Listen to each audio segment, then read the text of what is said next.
भक्तगणों, आज आपको भगवत गीता का 7वें अध्याय का शेष भाग आगे भाग इसको ध्यान पर सुने। हिंदी में गीता सुनाऊंगा, आप इसको ध्यान पूर्वक सुनो और इस चैनल को लाइक एंड सब्सक्राइब जरूर करें। उन भोगों की कामना के द्वारा जिनका ज्ञान हरा जा चुका है, वे लोग अपने स्वभाव से प्रेरित होकर उस नियम को धारण करके अन्य देवताओं को भजते हैं अर्थात पूजते हैं। यहाँ उन शब्द का 2 बार प्रयोग करने का क्या अभिप्राय है और कामना द्वारा ज्ञान का हरा जाना क्या है? उन शब्द का 2 बार प्रयोग करके यही दिखलाया गया है कि ईश्वर का सबकी कामना एक सी नहीं होती। उन भोग कामनाओं के मोह से मनुष्य में यह विवेक नहीं रहता कि मैं कौन हूँ, मेरा क्या कर्तव्य है, ईश्वर और जीव का क्या संबंध है, मनुष्य जन्म की प्राप्ति किस लिए हुई है, अन्य शरीर से इसमें क्या विशेषता है और भोगों में न भूलकर भजन करने में ही अपना कल्याण है। इस प्रकार इस विवेक शक्ति का विमोहित हो जाना ही कामना के द्वारा ज्ञान का हरा जाना है। 15वें श्लोक में जिनको माया पहद ज्ञान कहा गया है उनमें और यहाँ जिनको तेह तेह काम ही हद ज्ञान कहा है उसमें क्या भेद है?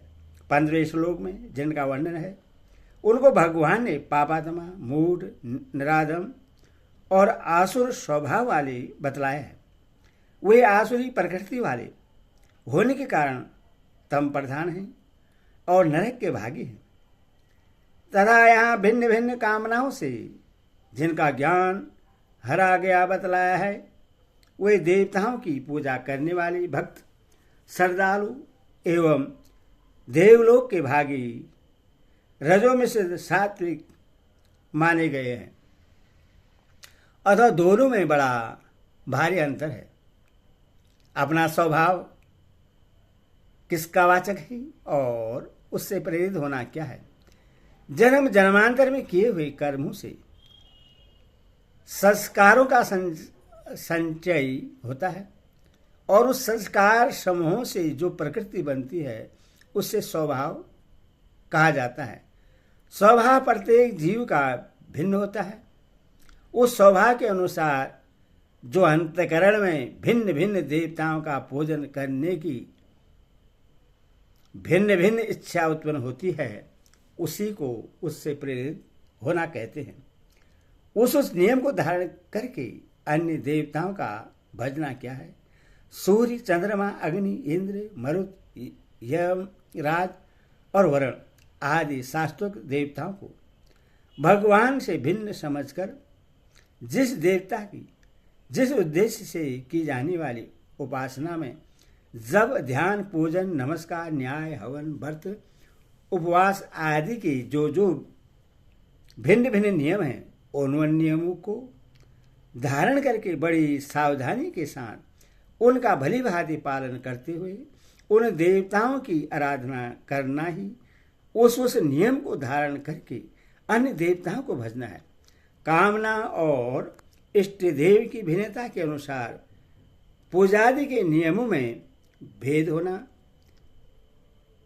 होता है, इसीलिए उस शब्द का प्रयोग 2 बार किया गया है।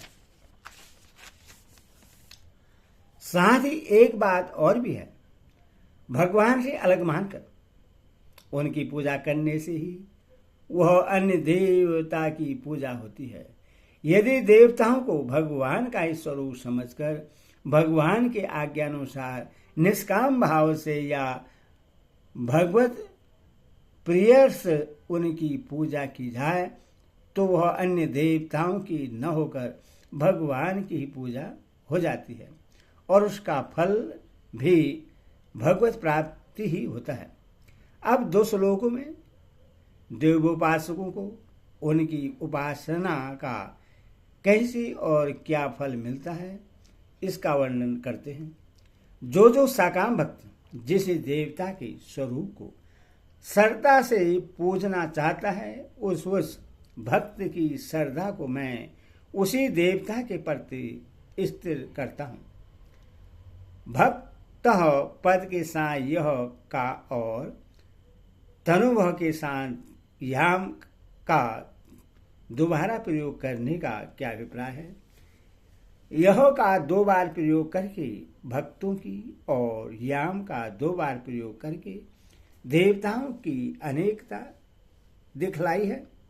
अभिप्राय यह है कि सकाम भक्त भी बहुत प्रकार के होते हैं और उनकी अपनी अपनी कामना और प्रकृति के भेद से उनके इष्ट देवता भी पृथक ही होते हैं। देवता के स्वरूप को श्रद्धा से पूजना चाहता है, इसका क्या भाव है? देवताओं की सत्ता में, उनके प्रभाव और गुणों में तथा पूजन प्रकार और उसके फल में पूरा विश्वास करके श्रद्धापूर्वक जिस देवता की जैसी मूर्ति का विधान हो उसकी वैसी धातु, काष्ठ, मिट्टी, पाषाण आदि की मूर्ति या चित्रपट की विधिपूर्वक स्थापना करके अथवा मन के द्वारा मानसिक मूर्ति का निर्माण करके जिस मंत्र की जितनी संख्या के जप पूर्वक जिन सामग्रियों से जैसी पूजा का विधान है उसी मंत्र की उतनी ही संख्या जप कर उन्हीं सामग्रियों से उसी विधान से पूजा करना, देवताओं के निमित्त अग्नि में आहुति देकर यज्ञादि करना, उनका ध्यान करना, सूर्य, चंद्र, अग्नि आदि प्रत्यक्ष देवताओं का पूजन करना और इन सबको यथाविधि नमस्कार भी करना, यही देवताओं के स्वरूप को श्रद्धा से पूजना है। ताम इस पथ का श्रद्धाम के साथ संबंध न करके उससे तनुप देवता के स्वरूप का बोधक क्यों माना गया है? पूर्वार्थ में जिन याम पदों का तनुप देवता के स्वरूप से संबंध है, उन्हीं के साथ एकान्वयन करने के लिए ताम को भी तनुप का ही बोधक मानना उचित जान पड़ता है। श्रद्धा के साथ उसका संबंध मानने पर भी भाव में कोई अंतर नहीं आता, क्योंकि वैसा मानने से भी उस श्रद्धा को देवता विषय मानना पड़ेगा। यहाँ एवं का क्या अभिप्राय है? एवं का प्रयोग करके भगवान यह बात दिखलाते हैं कि जो भक्त जिस देवता का पूजन करना चाहता है उसकी श्रद्धा को मैं उसी इष्ट देवता के प्रति स्थिर कर देता हूँ। वह पुरुष उस श्रद्धा से युक्त होकर उस देवता का पूजन करता है और उस देवता से मेरे द्वारा ही विधान किए हुए उन इच्छित भोगों को निसंदेह प्राप्त करता है। इस श्लोक में भगवान के कथन का क्या अभिप्राय है?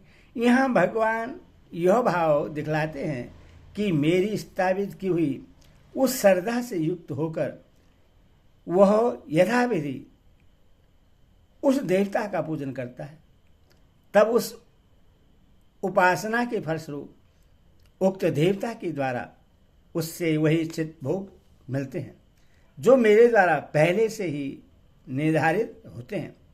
मेरे विधान से अधिक या कम भोग प्रदान करने की सामर्थ्य देवताओं में नहीं है। अभिप्राय यह है कि देवताओं की कुछ वैसी ही स्थिति समझनी चाहिए जो किसी बड़े राज्य में कानून के अनुसार कार्य करने वाले विभिन्न विभागों की सरकारी अफसरों की होती है। वे किसी को उसके कार्य के बदले में कुछ देना चाहते हैं तो उतना ही दे सकते हैं जितना कानून के अनुसार उसके कार्य के लिए उसको मिलने का विधान है और जितना देने का उन्हें अधिकार है। इस श्लोक में हेतान पद को कामान का विशेषण मानकर यदि यह अर्थ किया जाए कि वे हित कर भोगों को देते हैं तो क्या हानि है? ऐसा अर्थ करना उचित नहीं प्रतीत होता, क्योंकि काम शब्दवाच्य भोग पदार्थ किसी के लिए यथार्थ में हित कर होते ही नहीं। वह उपयुक्त अन्य देवताओं की उपासना के फल को विनाशी बतलाकर भगवदोपासना के फल की महानता का प्रतिपादन करते हैं, परंतु उन अल्प बुद्धि वालों का वह फल नाशवान है तथा वे देवताओं को पूजने वाले देवताओं को प्राप्त होते हैं और मेरे भक्त चाहे जैसे भी भजें अंत में वे मुझको ही प्राप्त होते हैं।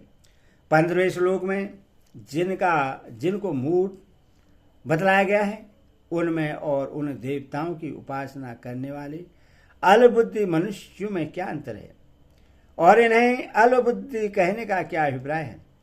15वें श्लोक में भगवान की भक्ति न करके पापाचरण करने वाले नराधमों को आसुर स्वभाव से युक्त और मूढ़ बतलाया गया है। यहाँ के पापाचरण से रहित और शास्त्र विधि से देवताओं की उपासना करने वाले होने के कारण उन लोगों की अपेक्षा कहीं श्रेष्ठ है और असुर भाव को प्राप्त तथा सर्वदा मूढ़ भी नहीं है, परंतु कामनाओं के भस्म होकर अन्य देवताओं को भगवान से पृथक मानकर भोग वस्तुओं के लिए उनकी उपासना करते हैं। इसलिए भक्तों की अपेक्षा निम्न श्रेणी की और अल्पबुद्धि तो है ही। यदि इनकी बुद्धि अल्प न होती तो ये इस बात को अवश्य समझते कि सब देवताओं के रूप में भगवान इस समस्त पूजाओं को और आहुतियों को ग्रहण करते हैं तथा भगवान ही सबके एकमात्र परम अधीश्वर हैं। इस बुद्धि की अल्पता के कारण ही इतने महान परिश्रम से किए जाने वाले यज्ञ आदि विशाल कर्म का इन्हें बहुत ही क्षुद्र और विनाशी फल मिलता है। यदि ये बुद्धिमान होते तो भगवान के प्रभाव को समझकर भगवान की उपासना के लिए ही इतना परिश्रम करते अथवा समस्त देवताओं को भगवान से अभिन्न समझकर भगवत प्रीति के लिए उनकी उपासना करते, तो इतने ही परिश्रम से ये उस महान और दुर्लभ फल को प्राप्त करके कृत्य हो जाते। यही बात दिखाने के लिए इन्हें अल्पबुद्धि कहा गया है। हरि ओम तत्सत। हरि ओम तत्सत।